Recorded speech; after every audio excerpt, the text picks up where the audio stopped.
Oh. Yes. Yes, please come in. Oh. Good evening, Princess. How are you doing on this fine day? Oh.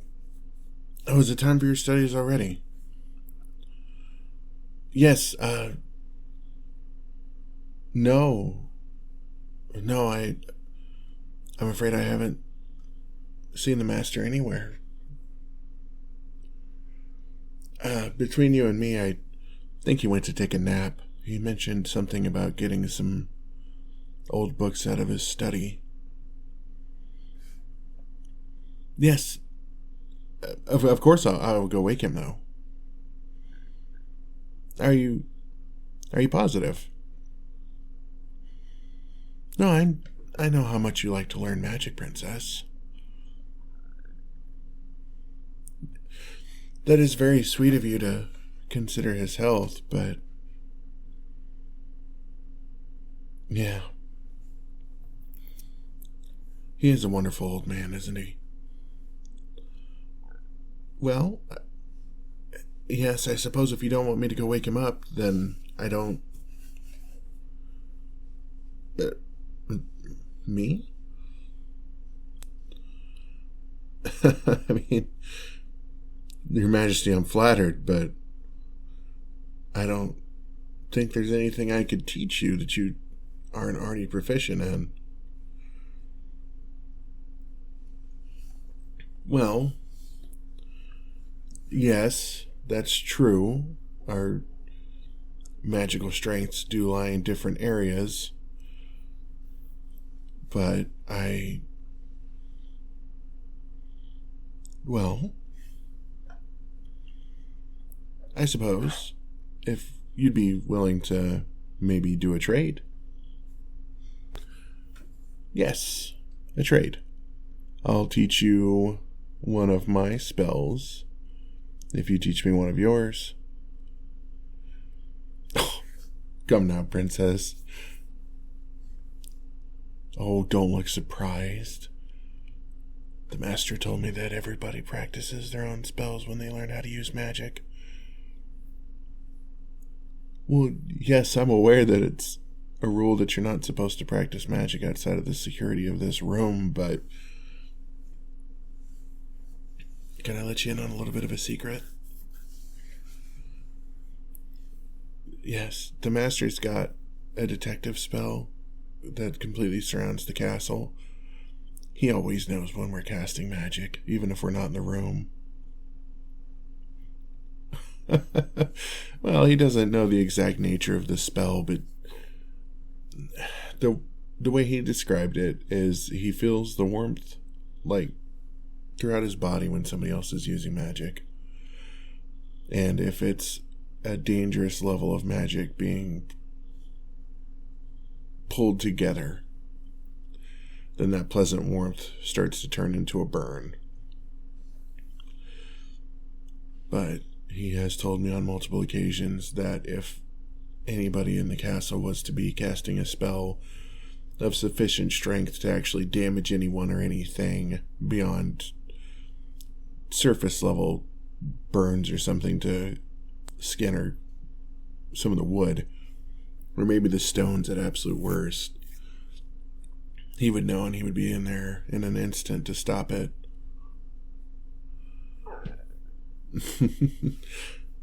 Well, as Master always says, creativity and curiosity are two of the greatest gifts that a magic user can have.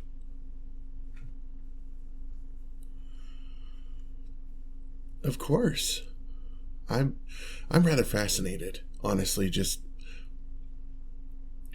how magic expresses itself through the individual casters.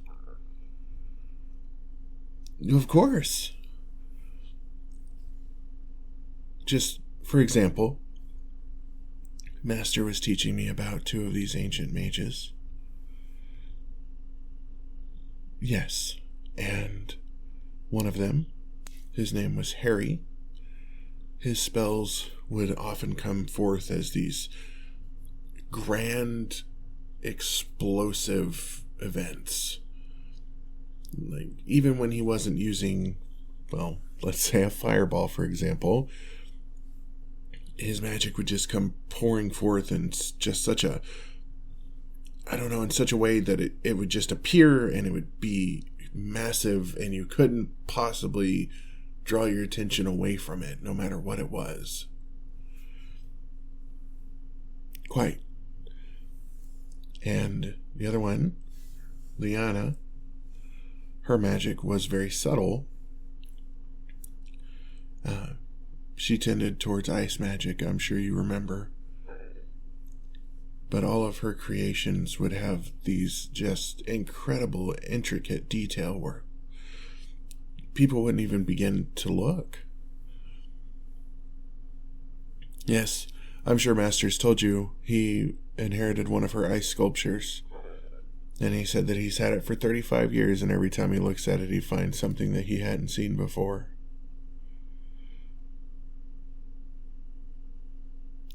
Your magic. Well, mostly what I've noticed is that when you cast spells, there's a sense of grace to them. Well, yes, I've seen you cast fire magic, and I know how dangerous fire magic is, especially yours. Are you kidding? The master still has that stone you melted when you were a child. He's very proud of it. Says that you're one of the most naturally gifted students he's ever had. But I know from reputation how dangerous your fire magic can be. But when I see you cast it, it's so... I don't know. The flames, they look like they're graceful figures dancing. And I just want to reach out and touch it. But I know better. Yes, well, I have gotten quite good at healing burns over the years, fortunately. But... yes, I don't think that I have any particular style with my magic yet, or anything that's super noticeable about it. I've been told by a few people that when I am attempting to create, I guess, things that would comfort people, they say that they are extraordinarily comforting. Yes, once I called up a little bit of a summer storm, I guess you could call it, just in the courtyard. Yes, the new transfer that we had from the other kingdom. She said that it stormed all the time back home, and it hardly ever rains here. So I thought I'd be nice and make a storm for her. Well, she gave me a kiss on the cheek afterwards, so I assume that means that she liked it. Are you okay, princess? I'm sorry, I must be imagining things. It looked like you scowled for a moment there when I... Oh, right, yes, of course. No, I would never leave this kingdom, no matter what. Assuredly, I would love to make friends with some of the wizards that come from other lands to learn, but I would never leave. Oh, no, of course, Your Majesty. I would never assume that glower across your face was for anything other than political concerns or fear for the safety of the realm. I know that I'm but one wizard training to take over for Master when he does finally retire, but if I did get the position of court magician, I would, well, do my absolute best to make sure that the country and the capital and the castle and you in particular were as guarded as humanly possible. Did I say you in particular? No, I didn't mean anything like that.